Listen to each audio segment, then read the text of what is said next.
Hello friends, आपल्या सर्वांची आवडती मालिका लपंडाव या मालिकेच्या आजच्या सोमवार 2 फेब्रुवारीच्या एपिसोडमध्ये आजपर्यंतचा सगळ्यात मोठा ट्विस्ट आलाय. मराठी मालिकेत चक्क आपल्याला हॉलिवूड पिक्चरची मजा येणार आहे. आणि तुम्ही सगळ्यांनी ॲव्हेंजर्स एंड गेम हा पिक्चर नक्कीच पाहिला असेल. यामध्ये जसे सगळे सुपर हिरोज थॅनॉस विरुद्ध एकत्र येतात, तसेच आपल्या सखी सदन चाळीतले सगळे हिरोज हे सरकार विरुद्ध एकत्र येणार आहेत आणि सरकार विरुद्ध एक खूप मोठं महायुद्ध होणार आहे. मग नेमकं घडलंय तरी काय? तर फ्रेंड्स, आजच्या एपिसोडमध्ये आपण पाहू की जेव्हा परशुराम हा आपल्या गुंडांना घेऊन सखी सदन चाळ पाडायला येईल, तेव्हा चाळीतले सगळे सुपर हिरोज सरकार विरुद्ध, परशुराम विरुद्ध, त्याच्या गुंडांविरुद्ध पुढे येणार. कान्हा, सखी, दाभड्या मावशी, किरण, सानप काका, जान्हवी आणि चाळीतल्या सगळ्या बायका, लहान मुलं, माणसं हे सगळे सरकारच्या या माणसांविरुद्ध तुटून पडतील, त्यांच्याशी हाणामारा करतील. आणि आता सखी सदन चाळीमध्ये तुंबळ हाणामारी होणार आहे. सरकारने तर आदेश दिलाय की चाळ पाडून टाका, बेचिराख करून टाका आणि जो रस्त्यात येईल त्याला आडवा करा, त्याला मारून टाका, मला काही फरक पडत नाही.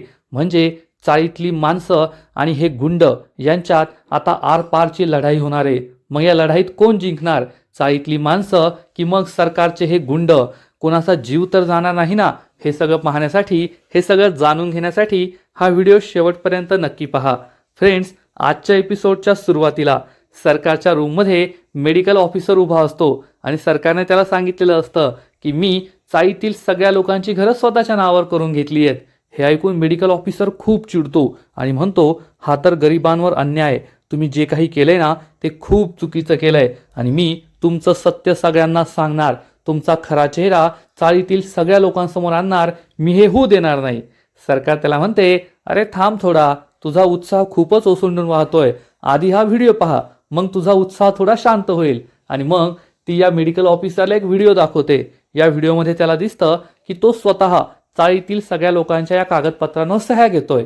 सरकार त्याला म्हणते, आता हा व्हिडिओ आम्ही पोलिसांना दाखवणार आणि मग पोलिसांना आम्ही हेच सांगणार की यात आमची काहीच चूक नाहीये. या मेडिकल ऑफिसरने स्वतः चाळीतील सगळ्या लोकांची या पेपर्सवर सह्या घेतल्या होत्या आणि ही संपूर्ण चाळ माझ्या नावावर केली. मला तर याबद्दल काहीच माहीत नव्हतं. मग पोलीस तुला तुरुंगात टाकतील आणि मग तुझ्या बायका पोरांचं काय होईल हे तू लक्षात ठेव, याचा विचार कर. मेडिकल ऑफिसर चांगलाच घाबरतो, त्याच्या पायाखालची जमीनच सरकते. मेडिकल ऑफिसर म्हणतो, नाही नाही, प्लीज असं करू नका, कारण माझे बायका पोरं माझ्याशिवाय पोरके होतील. तुम्ही असं करू नका, मी कोणाला काहीच सांगणार नाही, एक शब्द कोणाला सांगणार नाही, मी गप्प बसेल, माझं तोंड बंद ठेवेल. सरकार म्हणते, आता कसं सुधारला? चल मग निघ इथून आणि कोणाला काहीच सांगायचं नाही, आत्ताच्या आत्ता निघायचं. मेडिकल ऑफिसर घाबरून तेथून निघून जातो. सरकार खूप खुश होते, या पेपर्सकडे पाहत असते. परशुराम सुद्धा खुश असतो. सरकार परशुरामला सांगते, परशु, उद्या मी सखीला दिलेल्या चॅलेंजचा शेवटचा दिवस आहे. उद्या सखी चॅलेंज हरणार, पण त्याचबरोबर सखी सदन चाळीतली माणसं सुद्धा सखी सदन चाळ हरणार आहे. उद्या त्यांची चाळ बेचिराख होणार, जमीनदोस्त होणार. म्हणजे एका दिवशी मला दोन दोन आनंदाच्या बातम्या मिळतील. सखी सदन चाळ सुद्धा मला मिळेल आणि ज्या प्रॉपर्टीसाठी मी इतकी वर्ष वाट पाहिली ती प्रॉपर्टी सुद्धा माझ्या नावावर होणार. कारण सखी चॅलेंज हरल्यावर सगळी प्रॉपर्टी तिला माझ्या नावावर करावीच लागेल, पेपर्सवर सह्या कराव्याच लागतील. उद्याचा दिवस खूप भारी असेल असा विचार करून सरकार खुश होते आणि उद्या सकाळची वाट पाहू लागते. आणि मग उद्या सकाळचा दिवस उजाडतो. सखी आणि कान्हा दोघे त्यांच्या चाळीत, त्यांच्या खोलीत असतात. सखीने सखी सदन चाळीची जी प्रतिकृती बनवलेली असते ती तिच्या हातात असते आणि कान्हा तिला म्हणतो, वा सखी मॅडम, तुम्ही ही जी प्रतिकृती बनवली आहे ना ती खूप सुंदर आहे, मला तर खूप आवडली. या दोघांचं बोलणं सुरू असतं तेवढ्यात किरण तेथे धावत पळत येतो आणि किरणला पाहून हे दोघे खूप घाबरतात आणि विचारतात, काय झालं रे, तू एवढा धावत पळत काय येतोय? तर किरण म्हणतो, आधी तुम्ही दोघे बाहेर चला. कान्हा विचारतो, पण नेमकं काय झालंय? किरण म्हणतो, ते सांगायची वेळ नाहीये, आत्ताच्या आत्ता बाहेर चला. सखी आणि कान्हा खूप घाबरतात की नेमकं काय झालंय आणि किरण आपल्याला बाहेर का बोलवतोय. तर इकडे सरकार ही आपल्या काही गुंडांबरोबर सखी सदन चाळीच्या बाहेर उभी असते आणि ती आपल्या गुंडांना सांगते, आज खूप महत्त्वाचा दिवस आहे, तुम्हाला जे करायचं असेल ते करा, मी तुम्हाला फ्री हँड देते, पण मला आजच्या आज ही चाळ खाली व्हायला हवी, ही चाळ जमीन दोस्त करायची, या चाळीला स्मशान बनवून टाका असं कोणाला वाटलं सुद्धा नाही पाहिजे की आधी येथे चाळ होती किंवा येथे काही लोकांची घरं होती, ते येथे राहायचे. मला तुमच्याकडून फक्त रिझल्ट हवाय असं म्हणून सरकार या गुंडांना सखी सदन चाळीचा फोटो देते. हे गुंड खरंच खूप डेंजरस असतात आणि आज सखी सदन चाळीचं काही खरं नाही असं आपल्या सगळ्यांना समजतं. तर इकडे सखी आणि कान्हा या सखी सदन चाळीची प्रतिकृती घेऊनच बाहेर येतात. आणि चाळीतील सगळी माणसं बाहेर जमलेली असतात. सखी आणि कान्हाला पाहून सगळे खूप चिडतात आणि सखीकडे रागारागाने पाहू लागतात. सखी आणि कान्हाला समजतच नाही की नेमकं काय झालंय, हे सगळे इथे का जमले आहेत आणि माझ्याकडे का रागारागाने पाहताय. दाभडे मावशी सुद्धा खूप चिडलेली असते. ज्या दाभडे मावशीला आजपर्यंत आपण सखीवर प्रेम करताना पाहिलंय, त्या दाभडे मावशीचा हा अवतार पाहून तुम्हाला सुद्धा आश्चर्य वाटेल. दाभडे मावशी रागारागाने सखीच्या हातातील या सखी सदन चाळीची प्रतिकृती घेते. सखी आणाला कानाला कळतच नाही की दाभडे मावशी असं का करते आणि दाभडे मावशी ही प्रतिकृती जमिनीवर जोरात आपटते आणि ती फाडून टाकते, निस्तनाबूत करून टाकते. कान्हा आणि सखीला जबर धक्काच बसतो. किरणला सुद्धा आश्चर्य वाटतं. तर चाळीत सरकारची जी 2 माणसं असतात, ज्या 2 मुलांना तिने पाठवलंय, ती माणसं मात्र हसू लागतात की आता खरी मजा येणार आहे, आता खरा गोंधळ होणार आहे. कान्हा आणि सखी दाभडे मावशीला विचारतात, मावशी हे काय केलं तुम्ही. दाभडे मावशी खूप चिडते पण काहीच बोलत नाही. सखी दाभडे मावशीजवळ जाते, तिचा हात हातात घेऊ लागते, तर दाभडे मावशी तिचा हात झटकते. कान्हाला काहीच समजत नाही. कान्हा विचारतो, काय झालंय, तुम्ही एवढे सगळे का चिडला आहात आणि मावशी तुम्ही हे सगळं का केलं. तुम्हाला काही प्रॉब्लेम असेल, काही बोलायचं असेल तर चला घरात आपण निवांत बसून बोलूया. आणि सगळेजण हे आतमध्ये जाणार. तेवढ्यात चक्क परशुराम तेथे येतो आणि परशुरामला पाहून सगळ्यांनाच आश्चर्य वाटतं. परशुराम हा सखीला म्हणतो, सखी खूप खूप थँक्यू. आज तुझ्यामुळे सरकारचं इतक्या वर्षांचं स्वप्न पूर्ण झालंय. फक्त तुझ्यामुळे आज फक्त या चाळीतली घरच नाही तर या चाळीची जमीन ही संपूर्ण चाळ सरकारच्या नावावर झालीये. हे ऐकून चाळीतील सगळ्यांना मोठा धक्काच बसतो. कान्हा आणि सखीच्या पायाखालची सुद्धा जमीन सरकते आणि सरकारची ही माणसं खूप खुश होतात. परशुराम सुद्धा हसू लागतो. तर सखी परशुराम जवळ येते आणि विचारते, काका हे तू काय बोलतोयस, मी असं काहीच केलेलं नाहीये आणि तुझा काहीतरी गैरसमज झालाय. मी असं का करेल, मी चाळीतील सगळी जमीन, चाळीतील घरं सरकारच्या नावावर का करेल, तू असं का बोलतोय. तर सानप काकू खूप चिडते आणि म्हणते, सखी बस झाली तुझी नाटकं. हा चांगुलपणाचा आव आणून तू आमचा विश्वासघात केलाय. 1 नंबरची खोटाडी आणि विश्वासघातकी आहेस तू. सखीला जबर धक्काच बसतो. सानप काका, चाळीतील सगळी माणसं सखीला दोष देऊ लागतात. कान्हाचा विश्वासच बसत नाही. सानप काका म्हणतात, हो सखी तू आम्हाला फसवलंय, आमच्या चांगुलपणाचा फायदा उचललाय, या गोड गोड चेहऱ्याचा फायदा उचलला आणि आमची घरं स्वतःच्या नावावर करून घेतली. सखी रडू लागते आणि म्हणते, नाही सानप काका, नाही सानप काकू, मी असं काहीच केलेलं नाहीये. काहीतरी गैरसमज होतोय. तुम्ही मला थोडा वेळ द्या, मी सगळा गैरसमज दूर करते. आणि सखी परशुराम जवळ येते आणि म्हणते, काका तू हे काय बोलतोयस, मी असं काहीच केलेलं नाहीये.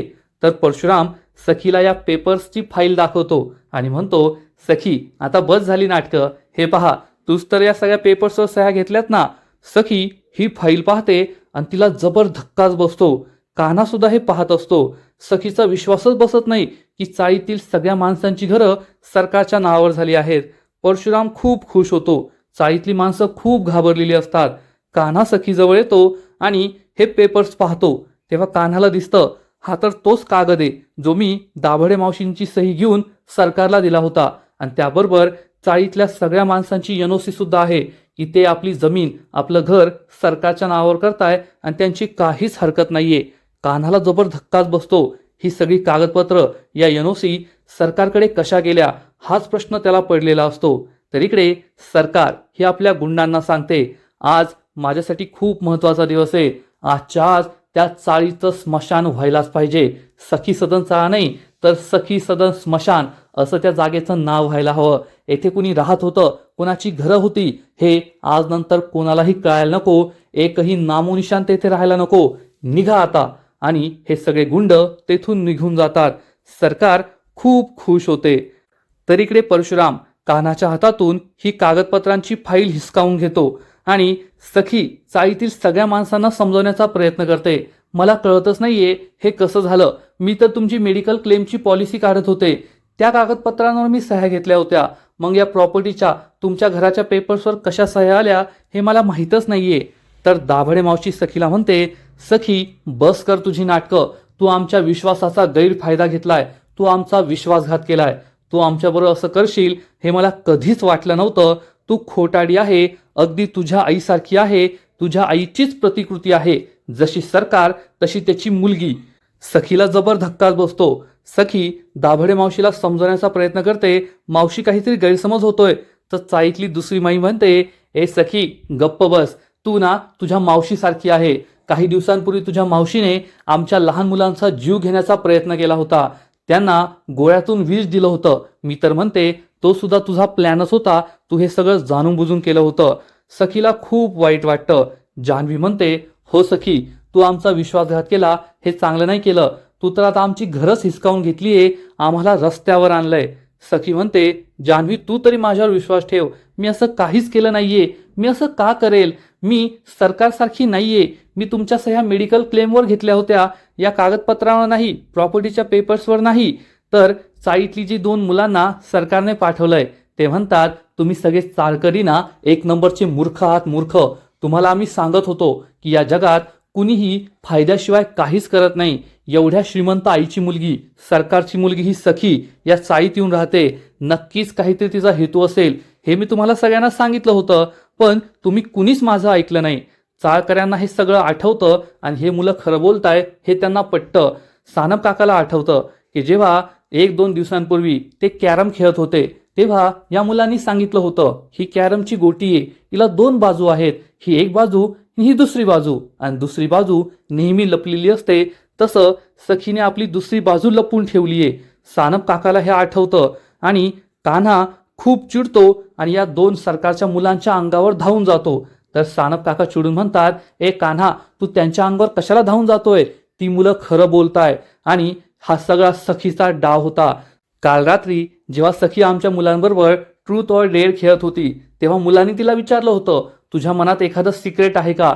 तेव्हा सखी म्हणाली, नाही, माझ्या मनात कोणतंच सिक्रेट नाहीये. पण तिच्या मनात हे सिक्रेट होतं. तिला आमच्या सगळ्यांची घरं लुबाडायची होती, आम्हाला रस्त्यावर आणायचं होतं. सखी तू खूप वाईट केलंय, तू आमचा खूप मोठा विश्वासघात केलाय. तर सानप काकू म्हणते, हो सखी, तू हे बरं नाही केलंस. तू आम्हाला फसवलंय, आमच्या विश्वासाचा गळा दाबलाय. तू अगदी तुझ्या आईसारखी आहे. तुझी आई खोटाडी, तू खोटाडी. तुझ्या आईने आजपर्यंत आमचा जेवढा अपमान केला ना, तेवढाच तू अपमान केला, पण गोड गोड बोलून आमचा विश्वासघात केलाय तू. चाळीतली दुसरी बाई म्हणते, हो सखी, तुझी आई माजुडी, तू माजुडी, तू अगदी तिच्यासारखीच आहे. सानप काका म्हणतात, तू 1 नंबरची खोटाडी आहे. तू आमचा विश्वास आधी जिंकला आणि मग गोड गोड बोलून या कागदपत्रांवर आमच्या सह्या घेतल्या. आमच्या मुलांच्या डोक्यावरचं छप्पर तू काढून घेतलं. सखी आणि कान्हा या चाळकऱ्याकडे पाहतच राहतात. खरंय, या चाळकऱ्यांची सुद्धा काहीच चूक नाहीये.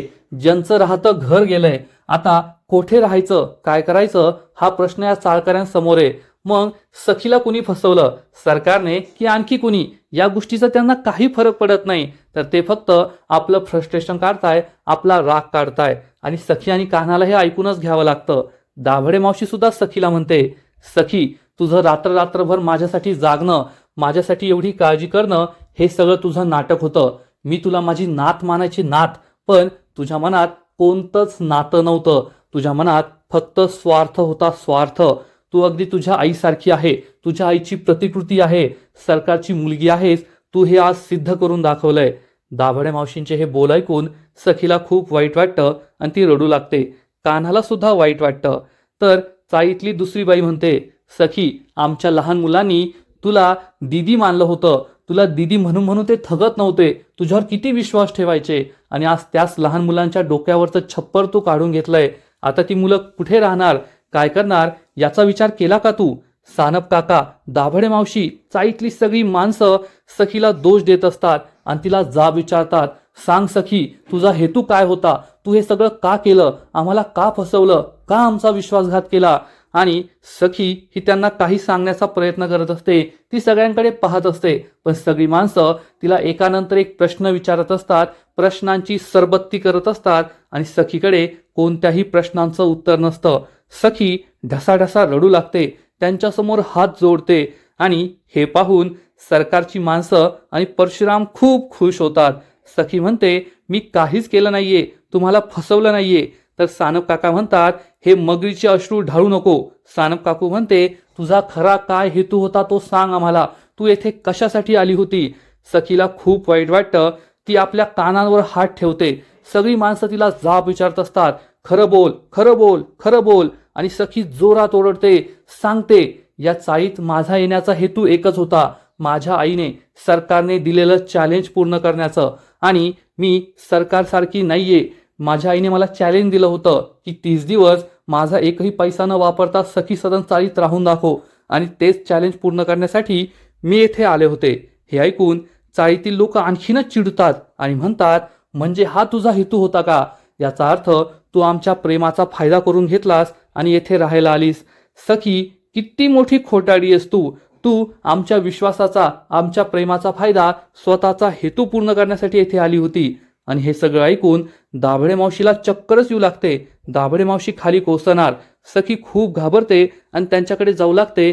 तर सानप काका तिला थांबवतात आणि म्हणतात, नाही सखी, आतापर्यंत तू खूप नाटकं केली, आता तुझी कोणतीच नाटकं आम्ही सहन करणार नाही. दूर राहायचं, तू दाभडे मावशीच्या जवळ यायचं नाही.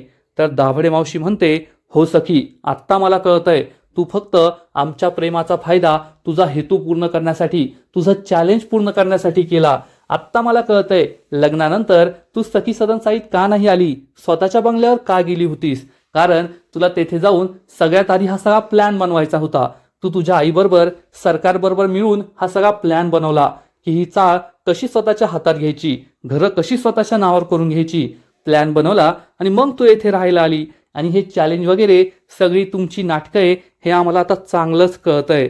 त्यामुळे कान्हा आणि सखीला जबर धक्काच बसतो. आता या चाळीतील लोकांना कसं समजून सांगावं हेच त्यांना कळत नाही.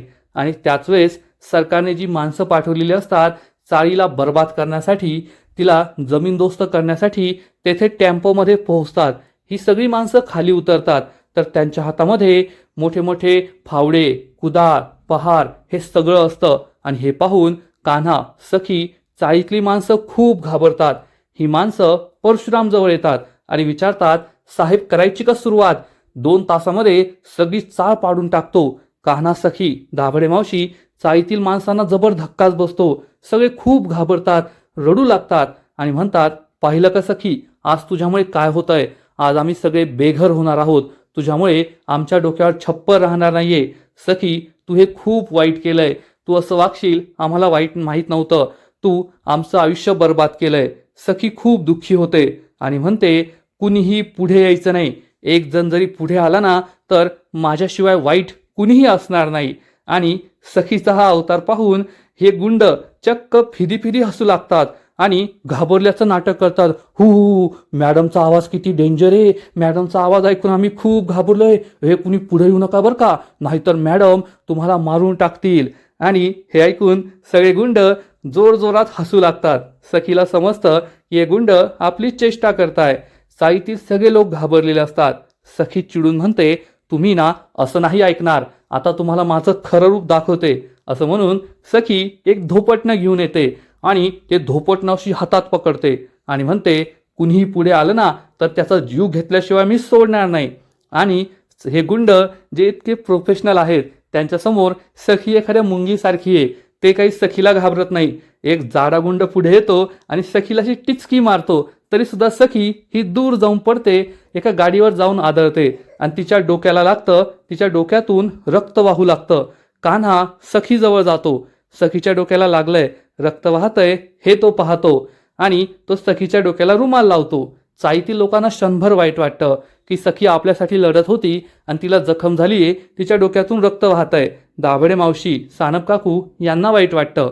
चाळीतील मुलांना ते समजतं ज्यांना सरकारने पाठवलंय आणि सखीबद्दल सहानुभूती तयार होऊ नये. त्यामुळे ही मुलं म्हणतात, अरे वा, भारी चाललंय तुम्ही, तू मारल्यासारखं कर, मी लागल्यासारखं करतोय. म्हणजे आधी आमच्या सह्या घ्यायच्या, ही संपूर्ण चाळ या माणसांच्या नावावर करायची, स्वतःच्या आईच्या नावावर करायची. आणि आता तिचे गुंड चाळ जमीनदोस्त करायला आल्यावर त्यांच्यासमोर विरोध करण्याचं खोटं खोटं नाटक करायचं आणि आता खोटं खोटं रक्त आणून लागल्याचं नाटक करायचं. कान्हा आणि सखी खूप चिडतात. तर दादूस म्हणतो, हो हो, आम्हाला सुद्धा तुझी नाटकं कळताय, ही नाटकं बंद कर. हे ऐकून कान्हाला खूप राग येतो आणि कान्हा सखीला म्हणतो, झालं का तुमचं समाधान? तुम्ही या चाळीतील माणसांना इतका जीव लावला, यांच्यावर एवढं प्रेम केलं, त्यांच्यासाठी तुम्ही काय काय नाही केलं, आणि ही चाळीतील माणसं आता तुम्हालाच खोटं ठरवताय, तुम्हाला दोष देताय. तुम्ही यांच्यासाठी एवढं सगळं केलं का? या दाभडे मावशीसाठी तुम्ही स्वतःच्या पायातील पैंजण गहाण ठेवले, आपल्या बाबांची शेवटची आठवण गहाण ठेवली, आणि या दाभडे मावशी तुमच्याशी असं बोलताय. हेच सगळं तुम्ही मिळवलं का? इतक्या दिवस तुम्ही चाळीत राहिला, या लोकांकडे स्वतःच्या मुलांना ट्युशनला पाठवायचे पैसे नव्हते, तुम्ही त्यांना ट्युशन दिली, इंग्लिश शिकवलं, चांगलं वागायचं बोलायचं शिकवलं, आणि ही माणसं आज तुम्हाला दोष देताय. त्यांचा तुमच्यावर विश्वास नाहीये, तर या परशुरामवर, सरकारच्या गुंडांवर विश्वास आहे, काल आलेल्या पुरांवर विश्वास आहे, पण तुमच्यावर विश्वास नाहीये. हेच तुम्ही मिळवला का? हाच तुमचा प्लॅन होता का? हे ऐकून सखीला खूप वाईट वाटतं. सखी दुःखी होते, चाळीतील माणसं सुद्धा दुःखी होतात की खरंच आपण सखीवर विश्वास ठेवत नाही आहोत, ही आपली चूक आहे का? आणि आजचा एपिसोड येथेच संपतो. फ्रेंड्स, आजचा एपिसोड खरंच खूप भारी होता आणि आजचा एपिसोड पाहायला तर मजा आली, पण या मालिकेचा पुढील एपिसोड आणखीन भारी असणार आहे, आणखीन मोठा ट्विस्ट या मालिकेत येणार आहे. मग नेमकं घडणार तरी काय? तर फ्रेंड्स, पुढील एपिसोडमध्ये आपण पाहू सरकारचे हे गुंड चाळ जमीनदोस्त करायला पुढे येणार. तेव्हा सगळ्यात आधी सखी पुढे येईल आणि म्हणेल, तुम्हाला जर ही चाळ पाडायची असेल ना, तर आधी मला पाडावं लागेल, तुम्हाला माझ्याशी लढावं लागेल. आणि मग सखीचा हात हातात घेऊन कान्हा पुढे येणार, मग कान्हाचा हात हातात घेऊन दाभडे मावशी पुढे येणार. असं करून करून चाळीतील सगळी माणसं पुढे येतील, एकमेकांचा हात हातात घेतील आणि या गुंडांना म्हणतील, तुम्हाला जर सखी सदन चाळ पाडायची असेल ना, तर आधी आमची भिंत पाडावी लागेल आणि मग आमच्या घराच्या भिंती तुम्हाला पाडता येऊ शकतात. हे पाहून परशुराम चांगलाच घाबरणार आणि तो सरकारला कॉल करेल की सरकार, येथे चाळीत परिस्थिती चिघळतीये आणि चाळीतील सगळी माणसं एकमेकांचा हात पकडून भिंतीसारखी उभी आहेत आणि आम्हाला चाळ पाडू देत नाहीये. सरकार परशुरामला सांगणार, आय डोंट केअर, चाळीतील सगळी माणसं मेली तरी चालतील, पण आज ती चाळ जमीनदोस्त करायची, मला ती चाळ हवी आहे, मी ही संधी सोडणार नाही. आणि मग परशुराम आपल्या गुंडांना सांगणार, जा रे पुढे, मारा सगळ्यांना, चाळ जमीनदोस्त करून टाका. आणि मग हे गुंड पुढे येतील. कान्हा, सखी आणि या चाळीतील लोकांमध्ये आणि या गुंडांमध्ये तुंबळ हाणामारी सुरू होईल. कान्हा सखी या गुंडांना मारतील, हे गुंड त्यांचा प्रतिकार करू लागतील. म्हणजे आता कान्हा, सखी, चाळीतील सगळी माणसं आणि सरकारच्या गुंडांमध्ये चक्क महायुद्ध रंगणारे, मारामारी होणारे. मग या मारामारीमध्ये कोण जिंकणार? एखाद्याला गंभीर दुखापत तर होणार नाही ना? हे सगळं पाहणं खूप इंटरेस्टिंग असणार आहे. आणि जर तुम्हाला हा एपिसोड पाहायचा असेल तर एकच काम करावं लागेल, सगळ्यात आधी तर या व्हिडिओला शेअर करा, लाईक करा, चॅनलला सबस्क्राईब करून बेल आयकॉनवर क्लिक करा, म्हणजे लपंडाव मालिकेचे नवीन नवीन एपिसोड तुम्हाला सर्वात आधी पाहायला मिळतील. खूप खूप खूप धन्यवाद.